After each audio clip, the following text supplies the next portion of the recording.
We got a new Marvel out that's supposed to be pretty good. New Marvel's pretty good. Yeah. And it's straight on your TV, right on Disney Plus. That's right. Going in, we had Wonder Man drop this week, which was kind of a quiet release, I feel like. We didn't even talk about it on last week's episode.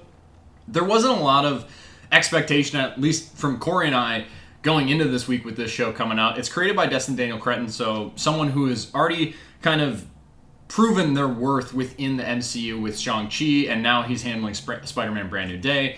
Co-created by Andrew Guest. This is starring Yahya Abdul-Mateen II as Simon Williams as Wonder Man, and Ben Kingsley, ex-Mayo, Ariane Moayed, and Joe Pantoliano. Joey Pants. Kind of a surprise. Putting that together, I was like, what the fuck is he doing in this? It makes sense. But this is about Hollywood actor Simon Williams in the thrust of the world of superheroes. He's trying to prove himself as an actor, get consistent work, and then not only that, one of his favorite movies of all time from childhood is getting remade, Wonder Man, which within the MCU is apparently the sci-fi classic, something he grew up with his dad and really loves it. And he sees this as his potential to be his potentially big break. And he gets callbacks. It's him struggling as an actor. His camaraderie and chemistry with Trevor Slattery, played by Ben Kingsley. We get more of the Mandarin in this, which I really appreciated. But yeah, I was really pleasantly surprised by this. Again, didn't have much expectations. Got to sit down and plug away at 8, probably 25-minute episodes once you cut off the credits, both beginning and end credits. I had a great time watching the show, and it was a big, pleasant surprise. It feels so unlike Marvel in the same realm of, like, the Eternals or even, like, Werewolf by Night. Like, it's so not the typical Marvel shtick and formula that it was really refreshing. But, Corey, what are some of your big takeaways of this show? Yeah, that's the biggest thing is that, don't go into the show thinking it's going to be big CGI action. Even, like, in the last episode, it's not that at all. Really is just the people within the MCU, kind of normal people. And that was my favorite part, honestly, was Simon Williams and Trevor Slattery, played by Ben Kingsley, and just seeing their friendship kind of blossom as they're just trying to get callbacks and like film like audition tapes at Joey Pants' house, or just trying to find a location where they can actually film an audition. Was that like the second or third episode when they're just running around trying to find? I was like, this is so fun. Like, I don't know what the overarching story is really going to shape up to be, but I was just like, I don't even care. Like, I just love these characters together figuring shit out. Yeah, it was great. And I think the standout episode for me was the fourth one, which is Doorman. And it's all, or almost all, in black and white. And it follows this actor previously who had powers. He could have stuff like go through him. And so, which is really funny, in like a club scene, people are just like threw him in a door. But I thought it handled just like the use of kind of more subtle superpowers within the MCU and how everyday people use those and how it would impact getting a job and then getting stardom and fame and how you can launch your career off that, but also how it can topple if something goes wrong. And we kind of see that carry over with Simon Williams too, where he has some powers. Again, it's kind of subtle, like ionic type powers or something. It's not super like in-depth exploration of his powers, which I also appreciated, or even like where they came from. It's just this show treats superpowers as a hindrance, and it's one of the few characters where we really get that, except for like the Hulk in the MCU. I feel like where it's just like, I don't want people to know this about me, and I need to keep this under control, because when it comes out, then I can't do what I really love and what I'm pursuing in my career, because because of episode 4, we learned that there's like this actor law put into place that anyone with superpowers or any superpower capabilities can't be in television or movies. They can't be working just because the liability of having someone of that stature and that capability on set, boom, your insurance is way up. No one's going to pay those costs. You can't be on set. It's going to be too detrimental to everyone's safety and the cost of a production. Yeah. So, and how that episode 4 blends into that and sets up, I really need to keep this shit on lock and key. I can't let anyone know, and I can't show out like what I'm capable of. We get like one fight scene in this show, and that's refreshing. In an 8-episode Marvel show, to say you get one big fight, and it's not even like that big of a fight. It's just a little brawl in like the back alleyway, and I'm like, all right, like this is great. I love this. So again, just super refreshing stuff from an MCU show that I wasn't really excited about. And this is the second Marvel series that is under the Spotlight banner.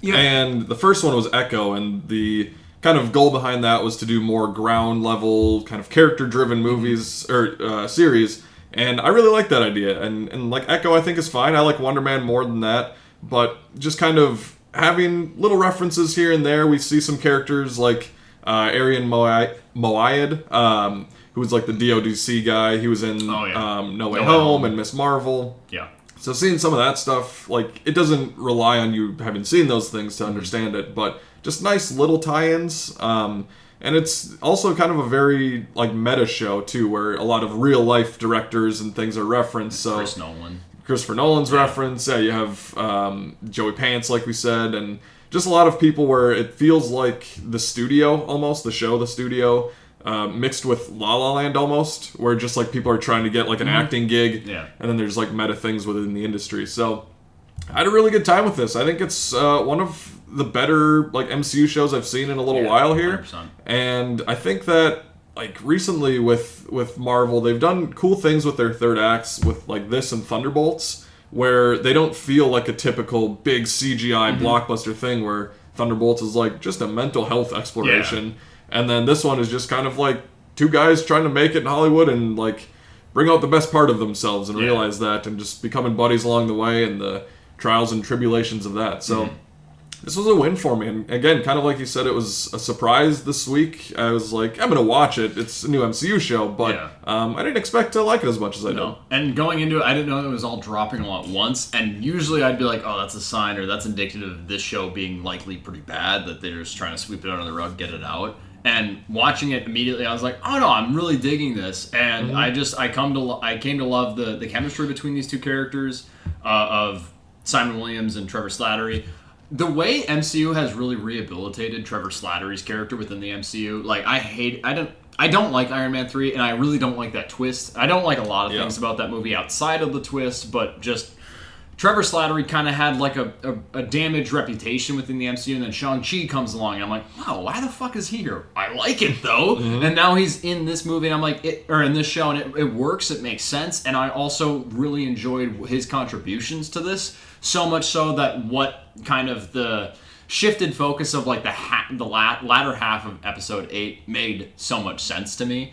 Where they kind of keep you in the dark at times as to like, what is Simon Williams doing now? What is he really studying for a role? And I really appreciated that. So this was really refreshing. Of the Disney Plus MCU shows, it's one of my favorites. Like, it's up there with WandaVision. It's not, I don't like it more than WandaVision. I don't like it more than, like, I'd say Loki. Those are kind of the two like unbeatables for me, I feel like.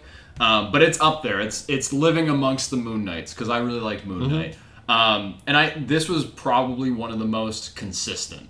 While I love WandaVision, that show it falters at times. This show, every episode, I enjoyed. I had a great time watching. So definitely check it out if you haven't. I'm more excited to see now where these characters go into future projects, if they're going to show up in one of the Avengers films, or if we're going to get a season 2 of Wonder Man.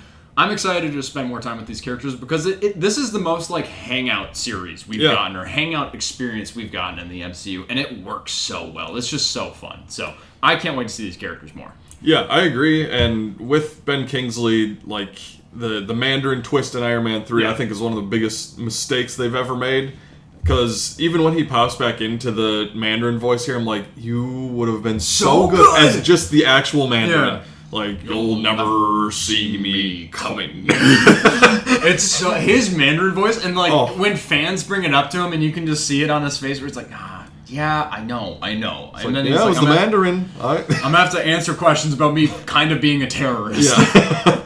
So, with that being said, like what they did in Shang-Chi, like you had mentioned, and with this show, I think is the right direction. Like, they made their choice in Iron Man 3. How do we kind of do it? How do we correct Shane Black? Yeah, exactly. How do we do that? And I think they've done a good job. And like I said, I love seeing these characters. I'd love to see them again. So, if you were kind of put off by any MCU stuff lately and you wanted something different, this is definitely that. If you're looking for a big CGI superhero thing, it's not that. So, it's cool within the MCU. I'm glad that this exists for sure. 100%.